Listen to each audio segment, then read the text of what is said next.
राज ठाकरे यांचा आज छत्रपती शिवाजी महाराज पार्कवर गुढीपाडवा मेळावा होतोय। राज ठाकरे मोदींना पाठिंबा देत महायुतीमध्ये सहभागी होणार का याविषयीची उत्सुकता असेल। फडणवीसांकडून राज ठाकरेंना मोदींना पाठिंबा देण्याचं आवाहन करण्यात आलंय।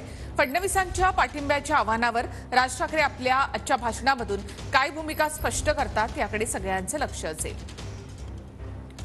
तर छत्रपती शिवाजी पार्कवर हा गुढीपाडवा मेळावा होतोय, त्यामध्ये राज ठाकरे आपली पुढची दिशा स्पष्ट करणार आहेत। लोकसभा निवडणूक त्याचबरोबर मोदींना पाठिंबा देण्याचं आवाहन फडणवीसांनी केलंय।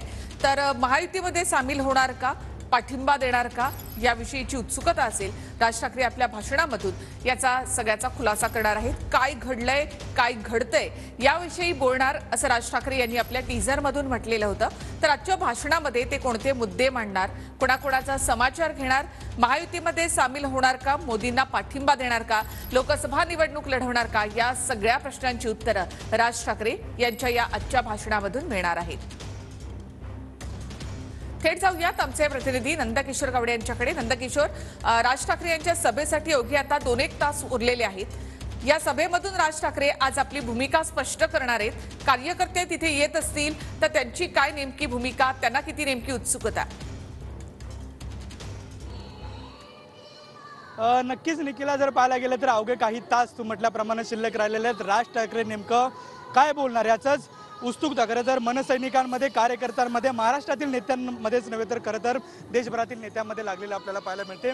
अवघे काही तास शिल्लक राहिलेले, काही तासानंतर मनसेची आणि नेमकी राज ठाकरेंची भूमिका काय असणार आहे हे संपूर्णच जणांना पाहायला मिळेल। मात्र जी तयारी आहे ती अंतिम टप्प्यात आलेली आहेत। कार्यकर्ते जे आहेत ते महाराष्ट्राच्या कानाकोपऱ्यातून आता छत्रपती शिवाजी महाराज मैदान परिसरात दाखल व्हायला सुरुवात झालेली आपल्याला पाहायला मिळतो। खरं तर निखिला म्हटल्याप्रमाणे महाराष्ट्रासह मुंबईसुद्धा उन्हाचा जो तडाखा आहे तो मोठ्या प्रमाणात जाणवत असल्यामुळे सध्या तरी जे कार्यकर्ते आहेत ते अजूनही पार्कामध्ये आलेले नसले तरी ज्या ठिकाणी दादरचं जिथे सावली भेटेल तिथं हे मनसैनिक जे आहेत ते ठाण मांडून बसलेले आपल्याला पाहायला मिळते। त्यामुळे अवघ्या काही मिनिटात हे संपूर्ण जे पार्क आहे ते वेगळ्या स्थितीत पाहायला मिळेल। संपूर्ण ज्या खुर्च्या आहेत त्या सध्या भरलेल्या पाहायला मिळतील। मात्र त्या अगोदर जर पाहिलं तर संपूर्ण जे मैदान आहे त्या मैदानात मनसेचा जो झेंडा आहे तो लावून जे वातावरण निर्मिती ती सध्या केलेली आपल्याला पाहायला मिळते। ठिकठिकाणी राज ठाकरेंचे जे कटआउट्स आहेत ते लावण्यात आलेले आपल्याला पाहायला मिळतात।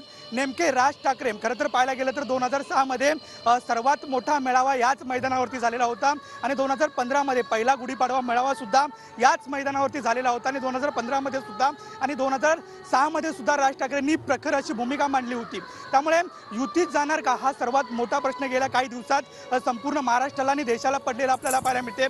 खरं तर 19 मार्चला अमित शहांसोबत झालेली राज ठाकरे यांची बैठक आणि त्यानंतर मुख्यमंत्री एकनाथ शिंदे, उपमुख्यमंत्री देवेंद्र फडणवीस यांच्यासोबत झालेली बैठक आणि त्यानंतर तर्कवितर्क लढवण्याचं जे उत्तर आहे ते आज खुद्द राज ठाकरे याच पार्कवरून देणार असल्याचं पाहायला मिळते। नक्कीच धन्यवाद नंदकिशोर। पुन्हा एकदा थेट जाऊयात आमच्या प्रतिनिधी मनश्री पाठक यांच्याकडे। मनश्री, आता तुम्ही छत्रपती शिवाजी पार्कवर आहात, मनसैनिक एक एक करून आता शिवाजी पार्ककडे निघालेले आहेत। बरेचसे तुमच्या मागेही आपल्याला मनसैनिक दिसत आहेत। राज ठाकरे यांच्या भूमिकेविषयी त्यांना किती नेमकी उत्सुकता आहे? थेट त्यांच्याकडेच जाणार आहोत, कारण मनसैनिकांच्या मनात नेमकी काय भावना आहे हे जाणून घेण्याची सुद्धा महाराष्ट्राला उत्सुकता आहे। मनसैनिकांच्या मनात काय, आज राज ठाकरेंनी कुठली भूमिका घ्यावी असं तुम्हाला वाटतंय? आम्हाला एवढं निश्चित माहिती आहे की राजसाहेबांची भूमिका घेतील ती नक्कीच महाराष्ट्राच्या देशाच्या हिताची असेल आणि आम्ही सर्वजण त्यांच्या पाठीशी आहोत आणि ते जे सांगतील ते त्याप्रमाणे आम्ही पक्षाची जी काय वाटचाल ते लोक राजसाहेब सांगतील त्याचे आम्ही नक्कीच समर्थन करू। आणि मात्र राज ठाकरेंवर एकंदरीत मनसेच्या आजपर्यंतच्या वाटचालीवर एक टीका केली जाते की राज ठाकरे सातत्याने भूमिका बदलतात। आधी मोदींना पाठिंबा दिलेला, त्याच्यानंतर मोदी फडणवीस विरोध केला होता, आज नेमकी काय भूमिका घेणार यावर प्रश्नचिन्ह आहे। एकीकडे उपमुख्यमंत्री देवेंद्र फडणवीस देखील मनसेला आवाहन करतायत की मोदींना त्यांनी पाठिंबा द्यावा। मनसैनिकांना काय वाटतं की राज ठाकरेंनी काय करायला हवं? मग राज ठाकरे साहेबांवर टीका करणाऱ्यांनी पहिला स्वतःचा विचार करावा। ज्यांनी टीका केली त्यांनी आज जे महाराष्ट्राचं राजकारण गलिच्छ करून ठेवलं त्यांनी स्वतःकडे पहिलं बघावं। तसंच जे राजसाहेब बोलतात ते त्या वेळी त्या दिशेला असते आणि योग्य बोलत असतात, परंतु आता जे राजसाहेबांवर टीका करत होते ते कोणाच्या मांडीला लावून मांडी घालून बसलेले आहेत हे महाराष्ट्र आणि देशाने पाहिलेलं आहे। तसंच आज जी राजसाहेब जी भूमिका घेतात ती महाराष्ट्राच्या आणि देशाच्या हिताची असेल, प्रत्येक महाराष्ट्र नवनिर्माण सेनेच्या कार्यकर्त्याची असेल आणि ती भविष्यात योग्य दिशेने घेणार एवढं ठामपणे आम्ही आज सांगू शकतो. नक्की संजय राऊतांनी देखील टीका केलेली आहे आणि असं ते म्हणतायत की त्यांच्या राज ठाकरेंच्या पूर्वीच्या वक्तव्यांची त्यांनी आठवण करून दिलेली आहे. मग असं असेल तर त्यांनी देखील त्यांच्या वक्तव्यांची त्यांनी पण एकदा कुठेतरी उजळणी केली पाहिजे किंवा बघितलं पाहिजे. कारण का दुसऱ्यांना बोट दाखवताना 4 बोटं आपल्याकडे असतात हे देखील त्यांना कळलं पाहिजे. आणि मला असं वाटतं संजय राऊतवर बोलणं मला वाटते योग्य नाही, किंवा एवढी ती मोठी व्यक्ती नाही आहे आम्ही त्यांच्यावर बोलणं. सध्याचं